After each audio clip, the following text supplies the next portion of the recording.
Berhenti sudah masa kita menua, berlari sudah badai di sana. Tertambat kita dekat ujung usia, peluk rentas makin bermakna. Lelah mengejar, letih malam berganti fajar. Sampai tenang tertidur, lelap kita kan abadi. Lanjut kita di angkasa, hanya kita berdua, tanpa dilema di dunia, bercinta kita selamanya.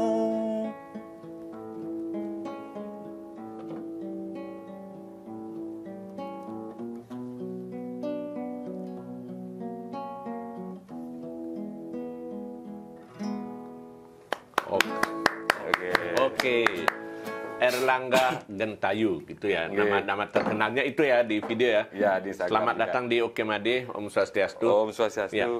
Saya dengar namanya saja dari dulu itu penasaran orangnya yang mana gitu, kayak susah dicari ternyata. Referensi juga nggak banyak. Ini baru pertama kali muncul gitu ya. Ya, dari podcast pertama. Dari podcast pertama kali. Melihat kenapa ini berkarir musik kan udah dari lama. Saya lihat di YouTube videonya banyak. Tapi kenapa baru sekarang ini mulai publish, muncul ke publik? Kira-kira ada alasan khusus nggak gitu? Lebih ke gini sih Pak Made. Sebelumnya saya gini Pak Made, terhormat sekali saya diundang ke sini dan saya ngucapin terima kasih.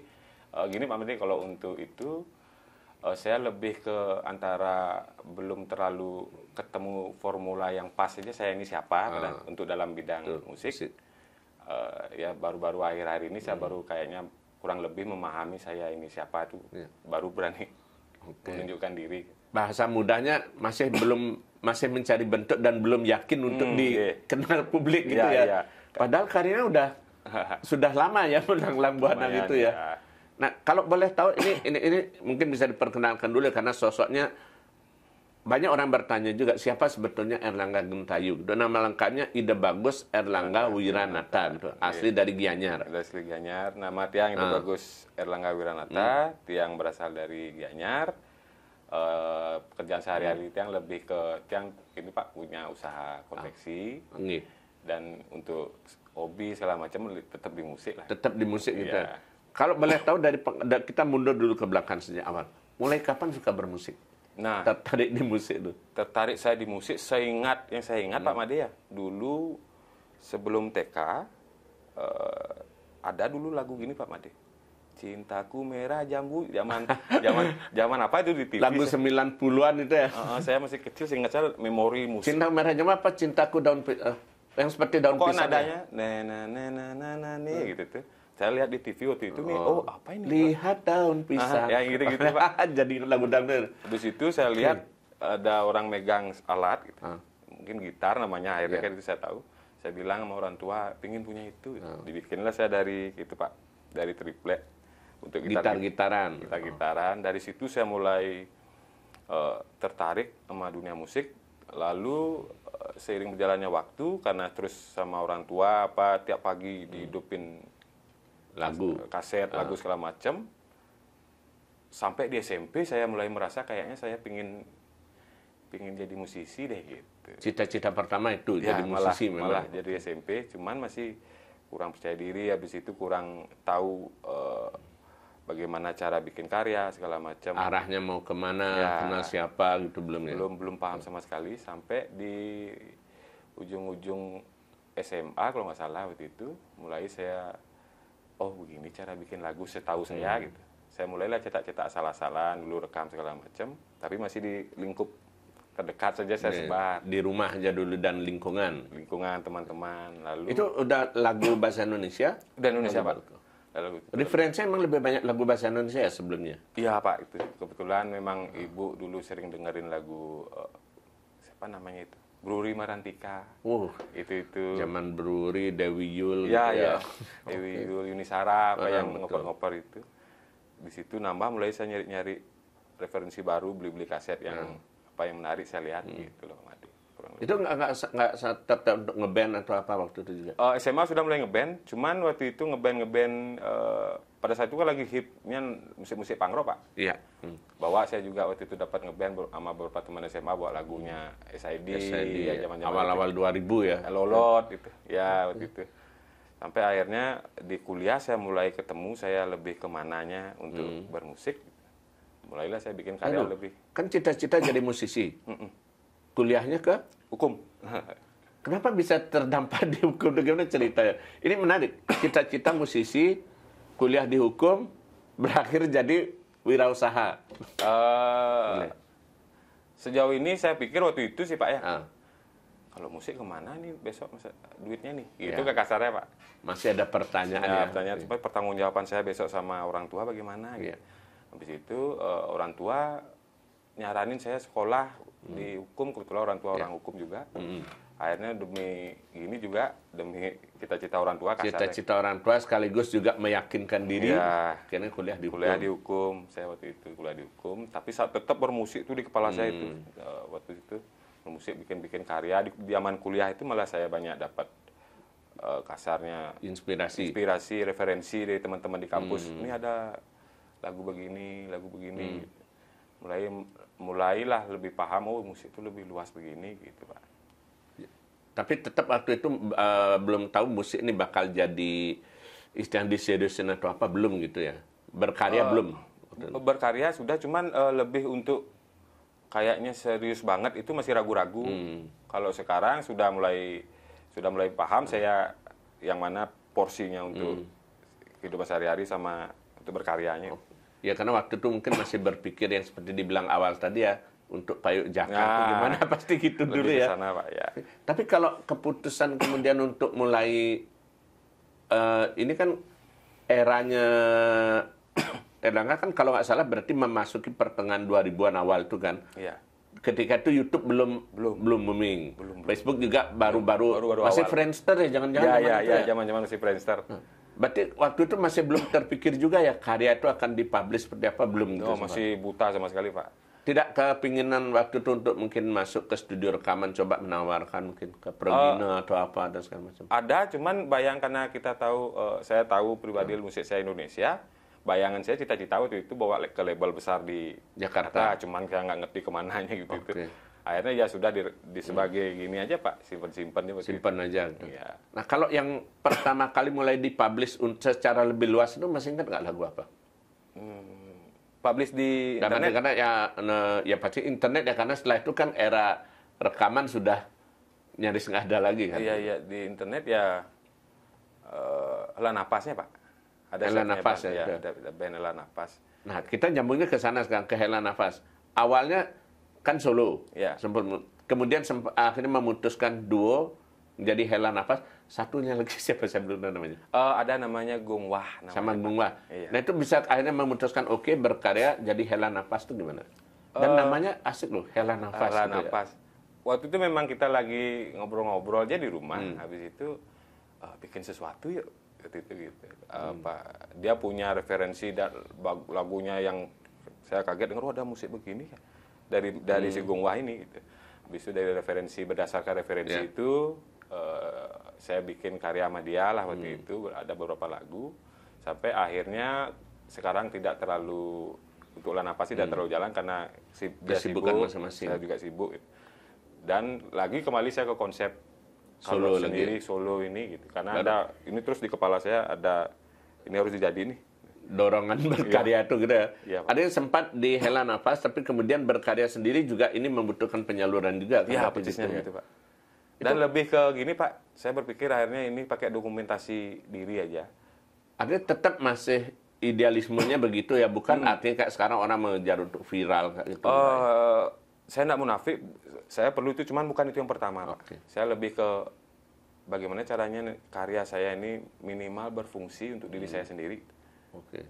Di Erlangga itu makanya saya lebih bikin kayak pengalaman saya pribadi saya, atau saya pernah dengar orang lebih dewasa dari saya yang ngasih pesan, saya bungkus jadi karya.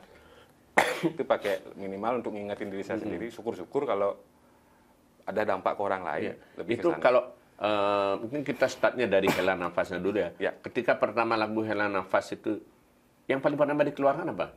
Yang itu ya Masih Cinta itu ya? Oh, itu kayaknya, Pak. Iya, iya. Nah, itu kan responnya lumayan banyak. Iya. Bahkan yang pernah saya dengar dari orang radio, karena orang radio tertarik dengan lagu itu. Tapi ketika mau ngubungi kemana ini yang punya lagu dan segala macam, kesannya gimana? Ane Erlangga bahwa ternyata coba buat, ternyata responnya bagus gitu dan banyak.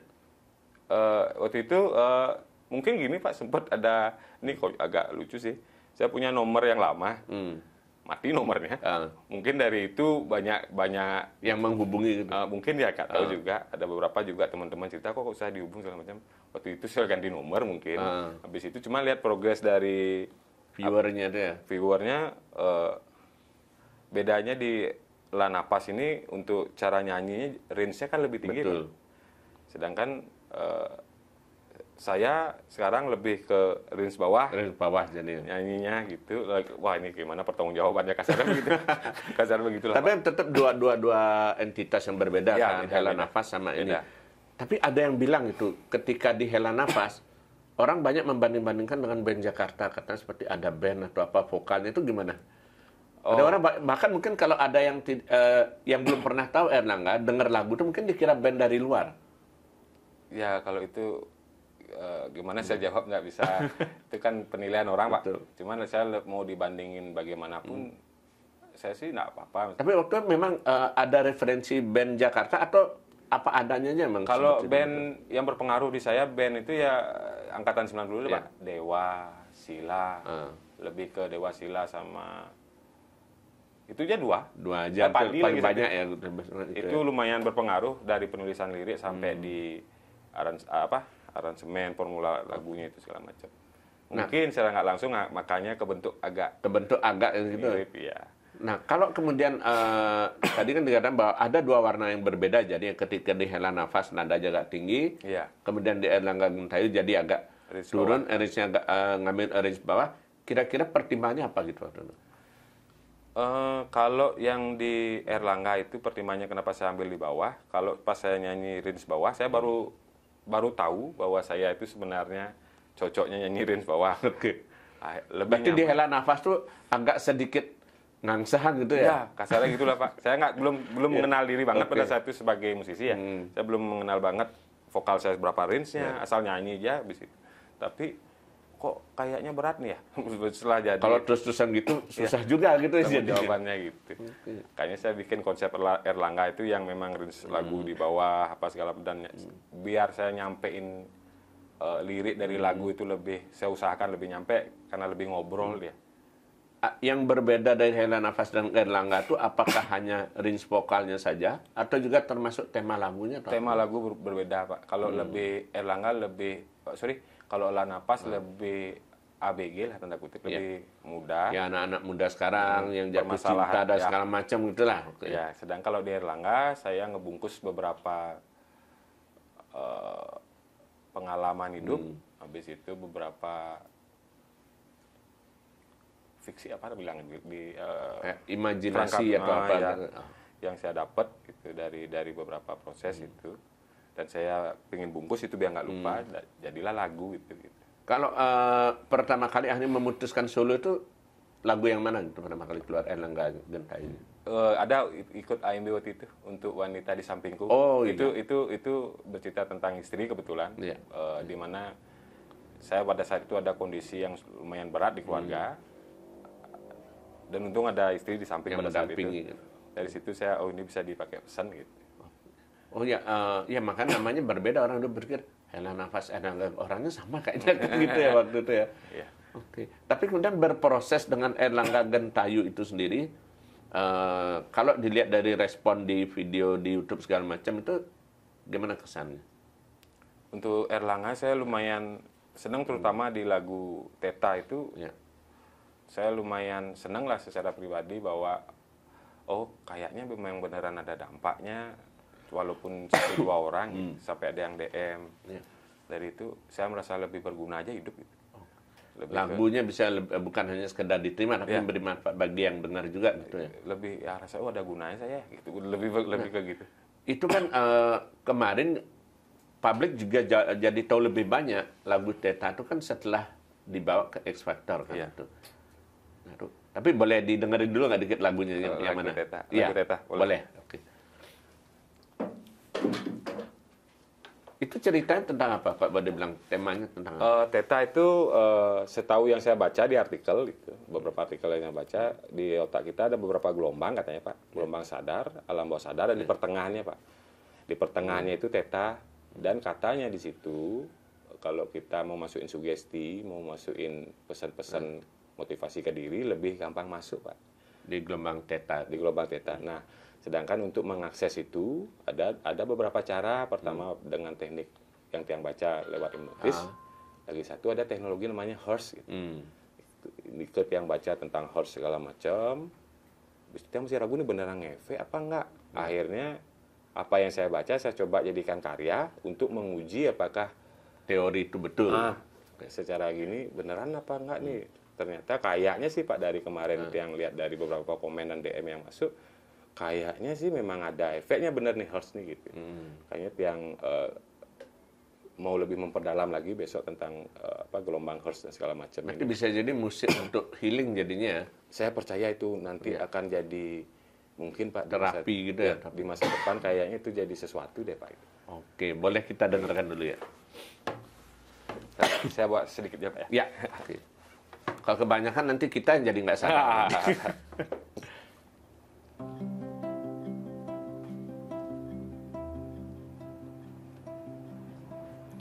Di bawah bintang yang berpijar, kau takkan tenggelam ditelan oleh kegelapan.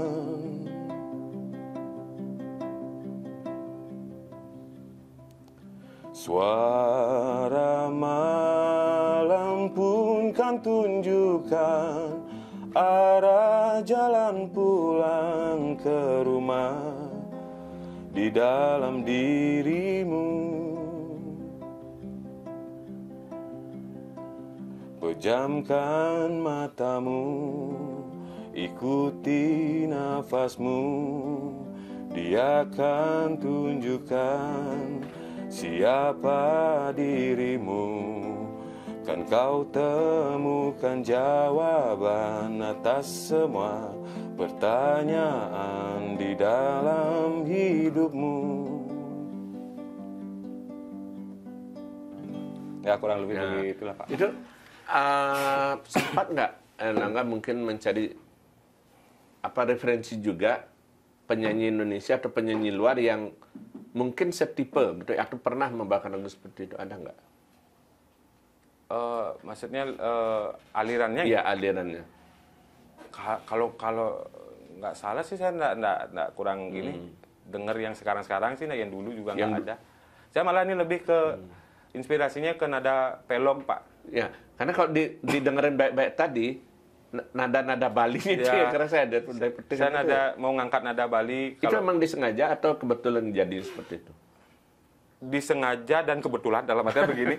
Kalau di Hearst itu kan ada satu gelombang yang hidup terus. Habis itu ada nada-nada yang bisa selaras sama dia ini. Kebetulan nada ini pas, kok kayak Bali malah gitu. Ya langsung yang pakai langsung nikah Kenten.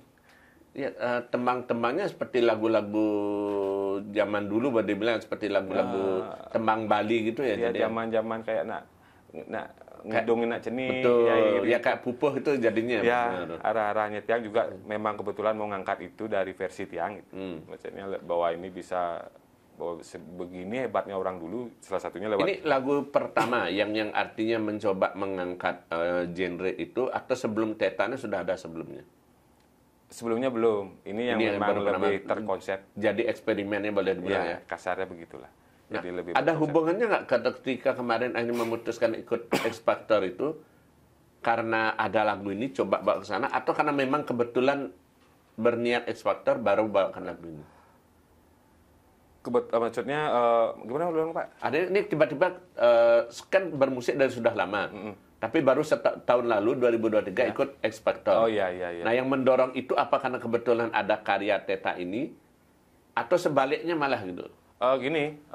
Karya ini pertama saya masih ragu ini tentang teori tentang horse ini efektif apa enggak. Boleh, efektif apa enggak. Lalu salah satu cara untuk membuktikan kan dengan diperdengarkan respon balik dari orang dengar ini, dan untuk mencari supaya lebih banyak orang dengar, salah satunya di pencarian bakat. Ya. Saya coba waktu itu di pencarian bakat, ternyata masuk, dan saya memang bertujuan memang mau untuk eksperimen ini juga salah satunya. Dilihat dari komen, dilihat dari beberapa orang yang DM dan segala macam itu. Kayaknya ini efektif. Nah, setelah itu saya mau lanjut, kebetulan ada kendala waktu itu, Pak, yang tidak bisa saya jelaskan, yang harus saya buat mundur waktu itu. Cuman salah satu tujuan saya untuk mengeksperimen karya ini sudah lumayan terpenuhi lah. Gitu. Dan itu akhirnya ini menjadi karakternya Erlangga jadinya kemudian gitu ya? Mudah-mudahan, Pak. Mudah-mudahan mulai ketemu ya, gitu ya? Mulai ketemu nih saya, fungsi saya sebagai musisi ini di hidup ini apa gitu. Tapi setelah Teta itu udah kebayang, sudah ada nggak karya lagi yang ada beberapa karya yang ngangkat beberapa konsep orang-orang tua dulu, misalnya kayak Mulut gitu, tapi dengan konsep berbahasa Indonesia, atau dengan Dena Wak Bisa yang kayak gitu tuh, yang mau angkat cerita karana, tapi dalam konteks yang nggak terlalu terlihat menggurui lah. Cuman saya mau ada beberapa karya itu mau saya angkat itu, dan secara nggak sadar mungkin mudah-mudahan orang dengar itu bahwa itu pesannya sama konsep orang tua dulu. Tapi berbahasa Indonesia gitu, sehingga jangkauannya bisa lebih luas lagi gitu rencananya. Maksud ya rencana sini Pak. Mudah-mudahan tercapai kan kayak itu. Tapi sebetulnya kalau boleh dibilang kiprah dari Erlangga ini di musik sendiri gitu, yang paling berperan kuat mendukung itu siapa gitu? Karena ini kan boleh saya pikir, kalau saya bilang waktunya lumayan panjang nih dari kuliah sampai sekarang. Tapi seperti bilang tadi, awalnya masih sering ragu-ragu gitu. Dan baru mulai yakinnya belakangan ini gitu. Lebih ke gini Pak, akhirnya saya mulai yakin setelah saya tahu bahwa, saya ngapain sebenarnya bermusik ini. Dulu saya nggak ngerti, ini bermusik ini sekedar cuma hobi aja jalannya. Misalnya kalaupun mau nyari fame atau mau nyari duit, ada aja otak saya yang lain jawab, kalau terkenal lah ini caranya. Ada cara yang ini terkenal, kalau mau nyari uang, jangan bermusik. Jadi pengusaha kamu, kayak gitu-gitu loh Pak.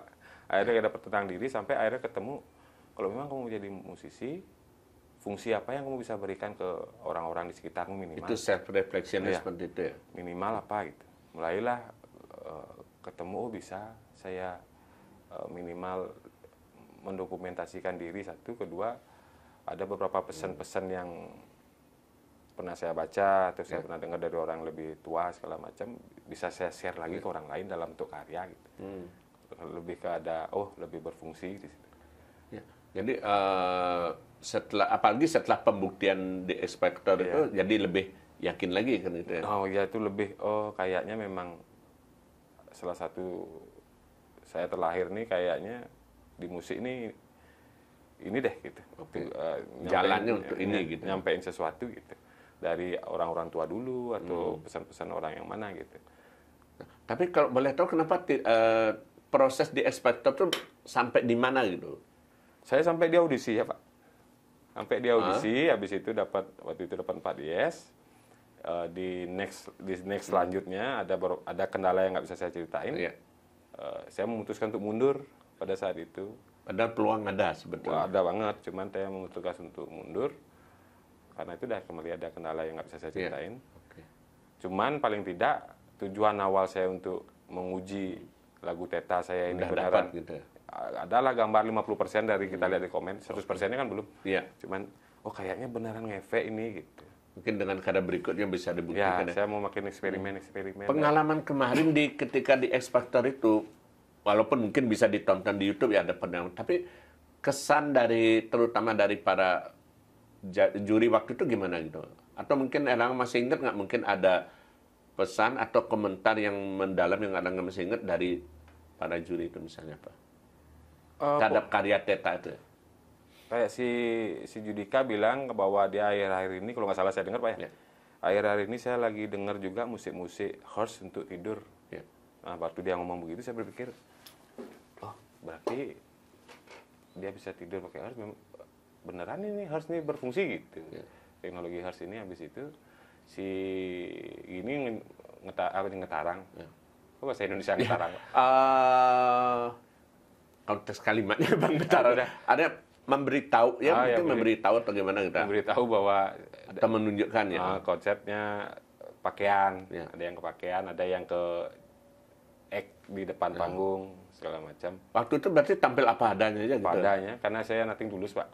Memang enggak ada harapan juara, enggak. Memang cuma nguji itu aja. Lebih ke gitu. Lebih ke beneran ini. Sama nyari pengalaman juga sedikit, kebetulan punya teman-teman baru pada saat itu. Oke. Tapi ada nggak respon dalam arti kata setelah dengar itu, ya orang mengatakan kalau bagaimanapun di Jakarta kan banyak bilang banyak penentu lah, bilang apakah dunia entertainment, musisi segala macam. Setelah ngelihat Erlangga tuh ada nggak mungkin tawaran, walaupun tidak di X Factor misalnya, ada yang mencoba misalnya memproduksi atau apa dan segala macam, mengajak kolaborasi mungkin? Ada tawaran beberapa orang, cuma nggak bisa saya sebut. Cuman kembali ke pertimbangan itu, ini nanti kalau saya masuk ke industri yang sudah terbentuk begini, tujuan yang saya yakini sebagai musisi itu akan sedikit berubah. Ya. Sedangkan kalau memang nyari uang, fokus saya kerja di konveksi aja. Kalau gitu, untuk itu lebih ke. Berarti benar-benar udah tegas membedakan ya, musik itu untuk ini, kalau nyari nafkah untuk ini gitu, lain lagi gitu ya. Supaya saya berusaha ninggalin jejak karya yang kalau bisa sih murni gitu, nggak ada indikasi ke ini untuk dicetak untuk cari uang. Gitu. Kalau misalnya kemudian ada mendapat manfaat ya biarlah apa adanya kan gitu ya, baru dibilangkan. Nah tadi kan sempat nyinggung juga soal di Teta tuh ada nada-nada Bali ya Pelop. Tapi untuk menggarap lagu berbahasa Bali sempat nggak terpikir? Ada saya satu lagu Bali Pak di YouTube saya. Cuman kenapa nggak ada selanjutnya? Saya jujur salut sama teman-teman yang bisa bikin lagu Bali. Karena menurut saya lagu Bali itu kata-katanya kan jumlah kosakatanya tidak sebanyak bahasa Indonesia. Ya, mereka bisa ngerangkai dengan sebegitu banyak macamnya. Saya nyoba bikin kok mirip lagu liriknya ini susah gitu. Ya, makanya saya wow. Sering saya teman sama teman ada ngeband Bali itu, saya support dah maksudnya. Sambil saya belajar gimana sih teknik pemilihan bahasanya untuk lagu Bali yang biar enggak mirip sama orang lain segala macam. Apalagi lolot kayak itu saya tahu Swanti Wanti Warsa gara-gara lolot. Swanti Warsa ya, istilah itu. Iya, dulu kayaknya saya nggak tahu Warsa, nggak tahu dulu pada sekarang gitu lah Pak. Sama Wanti itu. Nah, biar konsep itu berat menurut saya Pak. Nah, saya lebih nyaman, udah lebih yakin di bahasa Indonesia ya, aja. Kayaknya gitu lebih bisaan saya gitu. Cuman pingin banget punya beberapa lagu Bali yang memang prepare banget saya bikin bahasanya gitu. Bukan sekedar jadi kayak gitu ya. Iya, gitu. Nah, kalau ini kan berarti bahwa sampai sekarang musik itu adalah hobi, sedangkan kerjaan utama berusaha.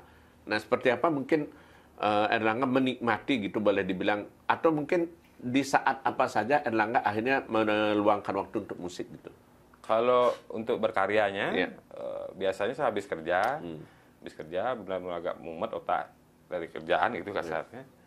Rehat saya sebentar, pertama mungkin dengar referensi lagu atau dengerin lagu-lagu teman gitu. Kalau tiba-tiba ada klik, ada ide gitu, langsung saya buka DAW di rumah, gambar dulu drum, gambar dulu apalah. Kalau memang mentok saya tinggalin, besok lagi. Luar gini dia kayak puzzle Pak kalau saya bikin karya. Konsep itu berarti selama ini rekaman itu sendiri ya? Sendiri semua, gitu. saya produseri sendiri. Dari awal, dari Hela Nafas? Dari Hela Nafas, di rumah saya bikin sendiri semua itu. Karena bukan gimana, sering ada jembatan putus kalau dulu saya recording di tempat orang. Apa yang isi di kepala saya tidak bisa nyampe ke tukang recording. Kadang bisa berbeda. Cuman karena kita nggak enak. Sebagai konsumen waktu itu rekaman, ya gitu. Akhirnya kalau udah jadi di rumah dengar harusnya gini. Atau maunya begini, tapi kita ngomongnya susah. Ngeluarinnya. Gitu. Akhirnya ini satu-satunya jalan harus bisa bikin sendiri nih gitu. Mulailah saya belajar waktu itu. Oke, berarti gitu. Ada lebih pure karyanya jadinya gitu. Sesuai apa yang ada di kepala saya aja ya Pak gitu. Tapi kalau ini sedikit menyinggung yang masa lalunya, berarti ilmu hukumnya nggak kepake ya? Enggak. Malah jauh. Malah jauh jadinya gitu ya.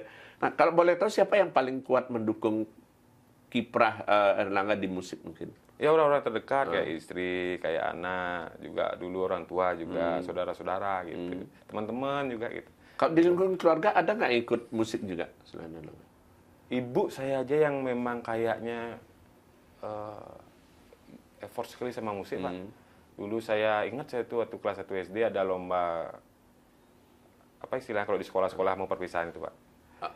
Lomba-lombaan lah. Ya. Saya nggak tahu didaftarin sama ibu untuk mewakilin kelas, ikut nyanyi.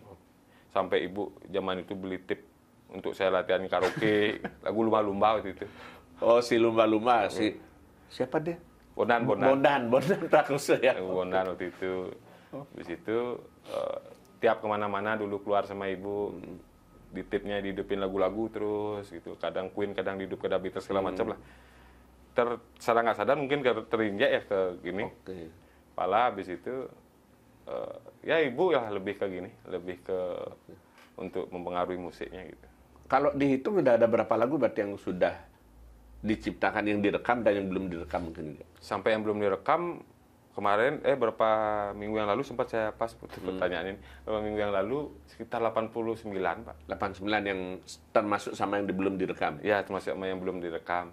89. Yang direkam belum ada separuhnya? Belum. Belum ada. Belum ada. Berarti masih banyak stok untuk bikin album lagi malah gitu ya? Ya, sungguh-lah itu. Oke. Tapi itu semuanya masih artinya dalam bentuk draft ya? Dalam bentuk ya draft konsep aja lah. Misalnya belum ketemu kerangkanya. Cuman temanya ini, liriknya ini, beberapa nada udah isi, cuman ini temannya nadanya ini apa, bridge mana, refnya mana, gitu-gitu belum. Tapi masih ada keinginan untuk ngeband lagi nggak? Ada untuk, ya barangkali biasa orang mengatakan satu saat tiba-tiba ide untuk berkarya yang seperti misal lagu-lagu kekinian tadi muncul barangkali, atau satu saat ketika muncul lagu untuk tentang diri sendiri baru ke Erlangganya misalnya. Oh, nggak menutup kemungkinan, bisa aja itu Pak. Nanti kan lihat bagaimana besok, bisa jadi saya berubah, kan kita nggak tahu Pak. Ada kan bisa jadi ada saatnya solo, ada saatnya ngeband lagi gitu ya. Ada saatnya solo, ada saatnya ngeband. Kita nggak tahu besok gimana gitu. Tapi kalau Erlangga membandingkan letak kepuasannya duet tadi Danggung Wah di Hela Nafas dan solo itu perbandingannya seperti apa itu misalnya? Sama Pak, kebetulan sama. Satu, saya Pak di Hela Nafas sama Gung Wah itu, sorry Pak ya sebelum saya gini, dulu di Hela Nafas itu bertiga Pak. Paling awal bertiga paling awal ada namanya Hendika lagi saat pertama, habis itu Gung Wah, saya. Nah kebetulan Hendika ini sibuk dia di usahanya, saya nggak enak ganggu. Jadi berdua aja yang kita jalan. Sampai di situ balik lagi gitu. Di Hela Nafas saya dapat kepuasan bahwa saya nggak ketinggalan kereta. Dalam artian dengan era sekarang gitu ya. Kayaknya saya nggak terlalu ketinggalan kereta. Habis itu untuk di Erlangganya saya benar-benar punya tempat untuk dokumentasiin diri minimal itu. Habis itu apa yang di pikiran saya jadi sesuatu. Habis itu ninggalin jejak dan merasa berfungsi. Itu tadi yang meninggalkan jejak dan merasa berfungsi gitu tadi ya masalahnya. Minimal itu target. Jejak lah minimal itu. Itu ketika apalagi berbicara tentang lagu dengan gelombang hertz tadi itu ya, dengan ide-ide itu. Dapat ide itu memang artinya secara spontan atau kadang-kadang Erlangga juga merasa perlu untuk merenung atau cari waktu sendiri untuk self reflection atau gimana? Atau keluar begitu aja?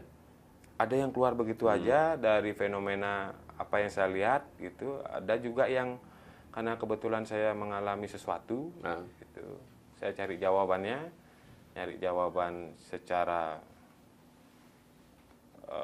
kiri dan kanan, depan belakang, apa lagi itu, atas bawah, nggak ketemu sampai akhirnya saya coba cari dengan cara saya sendiri, akhirnya mentok, coba ke artikel, ketemulah artikel yang berhubungan sama hertz itu, dan saya coba di diri saya lumayan ada dampak. Tapi ini jangan-jangan kesugihan sama diri sendiri ini. Kayak lebih gitu Pak. Itu baru saya coba cetak ini, saya sebar. Apakah benar, apakah di saya aja ini? Gitu. Ternyata semua juga bisa. Gitu. Lumayan ternyata efeknya. Ya kalau di tetanya begitu. Dan kalau misalnya ada fenomena apa gitu, kita lihat ternyata ada orang yang memberi, habis itu nantinya nerima yang kayak gitu-gitu tuh Pak. Oh, ternyata beneran ada ini gitu. Kalau liriknya itu, ya kalau boleh tahu gitu, belajar bikin liriknya itu seperti apa gitu. Karena kayak tadi kan di lirik di lagu Teta itu sendiri simple, tapi maknanya kan mendalam gitu. Itu dapat ide liriknya itu gimana? Malah saya dulu di awal-awal saya dulu nulis lirik, hiperbolanya lebih kuat lagi. Lebih tidak, saya kadang nggak kita dengar apa maksud saya bikin lagu dulu, malah saya gitu, saya dulu keluar bikin aja, setelah itu baru bertanya asal puitis gitu. Dulu saya bikin asal puitis, cuman kembali lagi ke lah, kamu mau cerita itu, saya ngomong sama saya, kamu mau cerita sama orang, kamu jangan nggak ngerti, bahasamu terlalu berat, buat sederhana, cuman supaya pesannya nyampe, cuman gimana cantik bahasanya ini gitu, dalam artian bahasa sehari-hari tapi cuman terkesan cantik gitu. Ya, seperti apa liriknya tadi yang sederhana, yang tadi kutipan di Teta itu, yang ketika di ref itu apa tadi tuh? Pejamkan matamu, ikuti nafasmu, dia akan temukan siapa dirimu. Nah, kan itu akan kau temukan jawaban atas semua pertanyaan di dalam hidupmu. Itu saya dapatkan setelah dulu merasa kok orang gini sama saya, habis itu kok begini rezeki saya begini, habis itu kok saya sakit apa segala macam. Ternyata saya penyebabnya. Baru saya pikir-pikir. Pikiran penyebabnya gitu ya. Oh, saya yang berpikiran ini gitu. Lalu harus istirahat, diam sebentar, perhatiin diri sendiri. Oh, ini saya, semua awal mulanya ini gitu. Awal mulanya di saya itu. Ya makanya kan kalau ada kayak di Buddha kan mengatakan bahwa pikiran adalah penyebab. Kan itu intinya. Semuanya berawal dari pikiran. Pak. Setuju saya, Pak. Itu Socrates kan pernah mengatakan juga, pikiran dapat membuat duniamu berbunga-bunga, pikiran juga dapat membuat duniamu berduri-duri. Nah, itu, semuanya dari pikiran betul, gitu betul, ya. Pak. Itu. Dan saya baru setelah merasakan baru memahami dulu. Dulu kan ada orang-orang gitu, sabar, ikhlas itu asal lewat. Saya baru memahami setelah lewat beberapa proses. Oh, ini maksudnya sabar. Gitu. Tapi kalau lagu Teta ini udah sempat dibawakan, ada ditunjukkan di pentas-pentas atau di acara-acara gitu nggak? Karena kan agak bukannya spesifik, tapi mungkin pangsanya agak berbeda kan. Kalau tapi bukan nggak mungkin juga di panggung luas, siapa tahu kan kita nggak paham kan nanti gitu. Belum sih Pak, cuma karena ini memang kalau mau untuk merasakan dampaknya memang harus dengar dengan konsep full yang saya bikin, karena di situ ada nada, harusnya kayak tadi yang saya mainin nggak ada efeknya. Belum, ada efek, cuma ada, dan itu juga barangkali akan lebih masuk ketika dibawakan dalam pentas yang lebih intim ya, artinya bukan di lapangan yang luas dengan puluhan ribu, mungkin malah aula atau apa, orang fokus ke lagu itu gitu ya. Mungkin ya Pak. Oke. Nah, selain lagu yang mengambil nada Hertz itu tadi, apa kira-kira lagi keinginan Erlangga di musik yang mau dilakukan ke depan ini? Itu saya mau untuk di Erlangga itu saya ingin buat beberapa kumpulan karya, yang satu kumpulannya album lah kasar gitu. Yang judul bertemakan tentang peperangan sama diri. Habis itu yang kedua memahami kumpulan yang kedua memahami tentang fenomena yang terjadi di sekitar itu. Yang ketiga ya tentang konsep-konsep sosial mungkin Pak, nanti yang ketiga. Trilogi jadinya ya kayak gitu mungkin ya. Mungkin bisa artinya ke dalam diri dengan masyarakat, dengan yang di atas juga gitu jadinya. Sederhananya gitu jadinya. Oke. Nah, yang terakhir ada yang ingin Erlangga sampaikan nggak mungkin kepada penggemar musik atau sesama musisi mungkin, atau harapan Erlangga seperti apa mungkin? Untuk para teman-teman yang masih bermusik atau masih berkarya atau entah apalah itu dalam dunia musik, jangan pernah berpikiran kita kerdil atau apa, seliar apapun isi kepalamu, kasar. Realisasikan saja, jangan berpikir ini diserap pasar, ini diterima orang. Minimal kamu bisa menjadikan sesuatu apa yang ada di kepalamu. Kalau saya sih begitu, saran saya. Dan jadi diri sendiri gitu ya. Kalau bisa. Iya, karena motivasi dan tujuan tiap orang kan beda-beda juga. Gitu ya. Iya. Oke, kita tunggu karya berikutnya Erlangga, dan mudah-mudahan ide trilogi itu tadi bisa terwujud ya. Iya. Dan semoga sukses tetap. Oke. Dan tetap jangan lupa salam secangkir kopi hangat.